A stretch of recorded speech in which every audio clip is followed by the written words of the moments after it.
Hanako-san took Beacon away. This is a true story that happened when I was in the second grade of elementary school. At the time, scary stories like Hanako-san in the toilet and Kokori-san were very popular. Like many others, our school also had rumours that someone or something would appear in the toilets. According to the rumours, you had to go into the female toilets next to the incinerator alone at 5 p.m, knock 3 times on the first door and say, "Hanako-san, let's play." If there was no response, you had to go to the second door and repeat that, then the third door, and then when you reached the fourth door and knocked 3 times and said, "Hanako-san, let's play," the reply would come, "Okay." That was the end of the story. What happened after you opened the door, nobody knew. In our group of friends, there were 4 of us. I'll refer to them as myself, Beacon, C-kun, and D-san. We often played Kokori-san together and went to the temple near the school every day. To play Hanako-san, however, you had to play it alone, so the 4 of us weren't very interested. However, one day during lunch, Beacon said he wanted to check it and see if the rumours were true. We had tried several things together, but had yet to experience the thing we wanted most of all, a ghost experience. I personally was okay with it, but C-kun and D-san were dead set against it. After some careful deliberations, however, it was decided that Beacon would be the one to try it. He would do so after school the very next day. We didn't want to hang around at school until 5 p.m, so we said we'd go and play in the nearby park while we waited for Beacon. School ended and we wished Beacon good luck and went to the park. As 5 p.m. rolled around, we all got excited because Beacon should be coming back any minute now. 5:30 came and he still hadn't returned. Then 6:30 and still no sign of him. We all needed to go home soon, so we figured that perhaps Beacon had gotten scared and ran home himself. So we just asked him about it at school the next day. The next day we learned that Beacon was dead. It seemed like he'd died a violent death inside the rumoured 4th toilet. We stopped hanging out after that, and 15 years passed since. If I ever run into C-kun and D-san again, I'd like to speak to them in more detail about that day. However, to this day I still haven't seen them.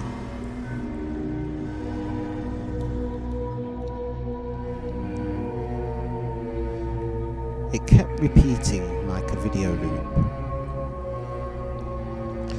This is something that happened to me at a certain university in Kanagawa. During a lecture, I looked outside and saw a man jumping off the roof of the building in the distance. I was so shocked I stood up, but when I went to say something, I noticed something odd. There was nobody where he fell.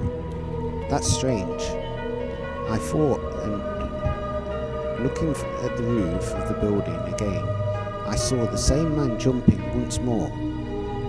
Just before he hit the ground, he disappeared.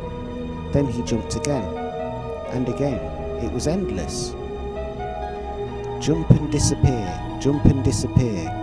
It was like a video loop repeating over and over. I remembered hearing about how people relive the moment they die over and over, and realised that man was no longer part of this world.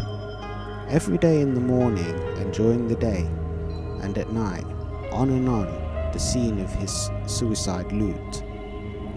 Of course, the more I saw it, the more I got used to it, and gradually I took less and less notice of it.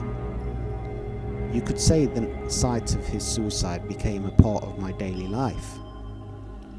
But one day, when I was walking towards the cafeteria with a friend, I heard a trembling voice right above me. "Somebody please stop it." Surprised, I looked up, and a few meters above my head I saw the face of the man who kept jumping. I remembered instantly I was standing in the place where he always landed, but I realized too late. I felt a terrible impact on my right shoulder and lost consciousness. When I woke up, I was in hospital bed. Luckily, I only dislocated my shoulder and broke my elbow. According to my friend, my shoulder suddenly dropped and I hit the ground even though there was nothing there. Even now I still remember the faint, stiff smile on the man's face and the feeling of his hair on my shoulder as he dove face first towards the ground and hit me. Last year I went back to the university for a drinking party with my club friends. The man was still jumping over and over. Ever since then, I decided that the one thing I'll never do is to commit suicide.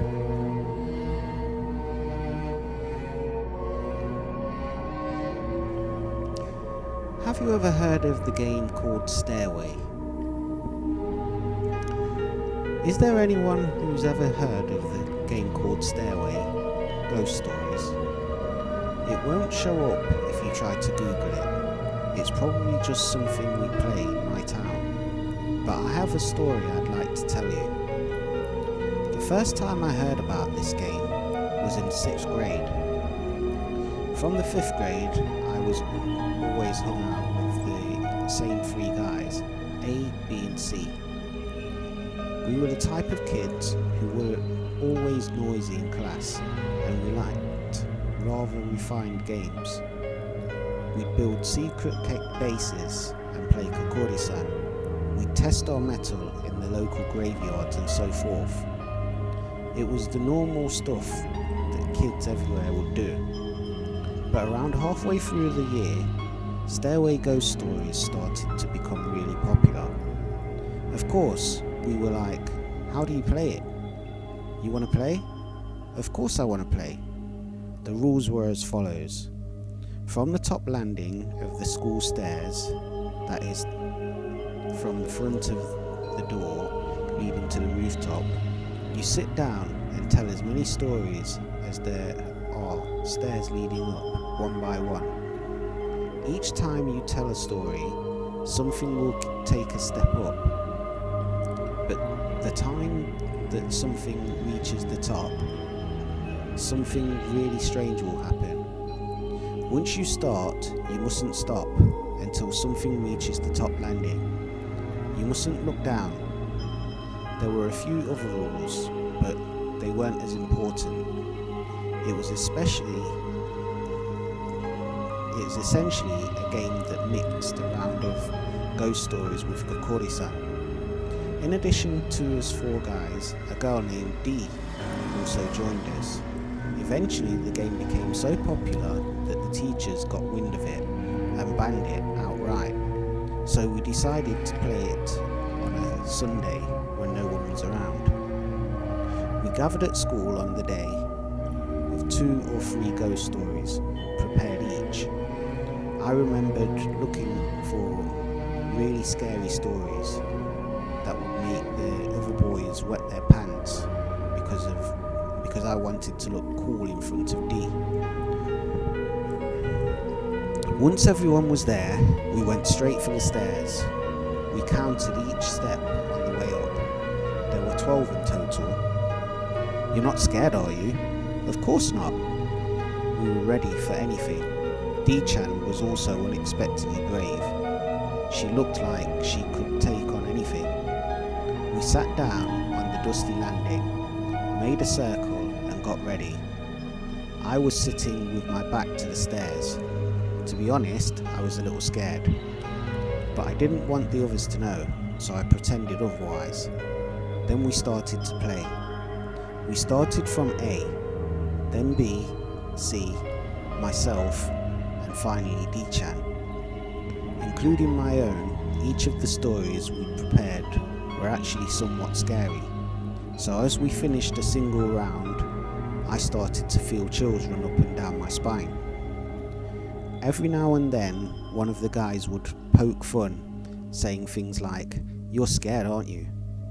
But eventually, we started to lose momentum, and even D-chan looked a little worried. Being that it wasn't a school day, the school itself was rather gloomy, wrapped in an ominous atmosphere. We began round 2 of our stories. A finished his ghost story according to the rules.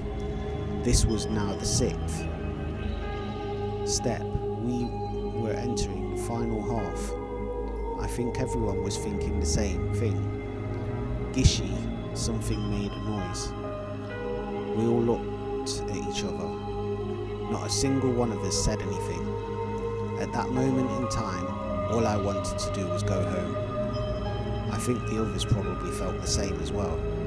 But according to the rules, we couldn't stop, so we kept going. We didn't know what might happen if we did stop. B started his story. As he did, the air around us changed. It felt heavy, like something was closing in on us. No way, we need to get out of here. Something horrible is coming. I thought no, we probably all thought. B finished his story. Gishi, there was another noise behind me. Only 5 more steps. What would happen once we reached the top? Nobody was acting tough anymore. D-chan was nearly in tears. C finished his story. It wasn't just my imagination. I definitely heard something. Something was behind me. A, who was sitting directly in front of me, was desperately looking down at the ground. Perhaps whatever it was had already appeared, so he was doing his best not to look at it. It was my turn next. I did my best to remember the story I'd prepared and recited it to the group. At the moment I heard a girl's voice behind me. "You noticed me, huh?" My breath caught in my throat. Somebody let out a small scream. D-chan started crying. For a moment, we sat there in silence. I wanted to think about what we should do, but my brain wasn't working. There was nothing else we could do. I had to keep going. It was forbidden to stop once you'd started. I couldn't think of anything else. My voice trembled, and I stumbled over my words. But I finished another story. Gishi. Laughter rang out all around us. At the same time, the stairs creaked. We could hear the girl clapping right behind me. Everyone started crying. Next was D-chan. She fumbled over her words and took over 10 minutes to tell her short ghost story. But I don't think anyone actually heard it. Gishi. 2 more. It was the girl's voice. I started sweating. She was right behind me. She was so close I could hear the rustling of her clothes. A started telling his story. "Just stop already," C yelled out. "Huh? B, but..." A stammered. "No, I'm sorry. We can't do that. Sorry. So sorry.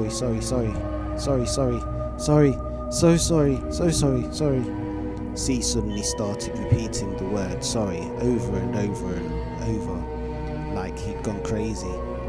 His eyes were blank, like he was no longer in there. We had no time to worry about him. D-chan closed her eyes and covered her ears. "Just hurry up and finish already." A began telling another story. C continued to repeat sorry and over it, interrupting A's story, but finally he finished. "Gishi, one more!" One more step. Everyone was praying for the same for the game to finish quickly. Then B started to talk. Time felt exceedingly slow. Finally, he finished his story.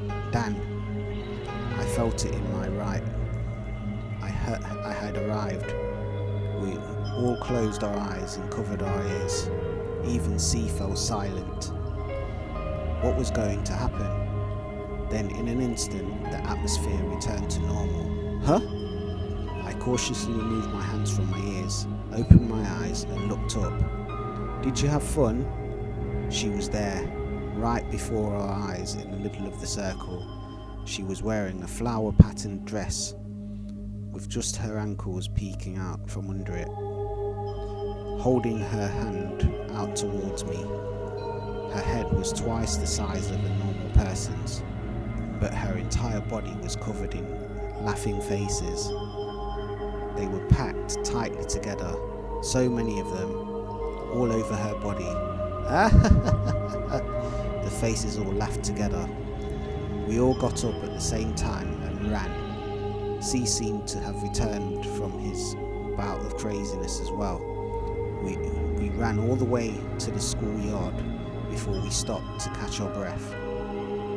What the hell was that? Everyone was crying. When we remembered what she looked like, we started crying even harder. Look, D-chan pointed to the school rooftop. The girl was standing there, waving at us. We took off again, running all the way back to A or B's house. I don't remember which. After that day, we never saw that girl again. We never told anyone about what happened either. We heard that some kids from other classes also tried playing, but I don't know what happened to them. We decided to never speak about it amongst ourselves ever again, and that was the end of it. But even now, we still don't know where the rumour of the stairway to ghost stories originally came from.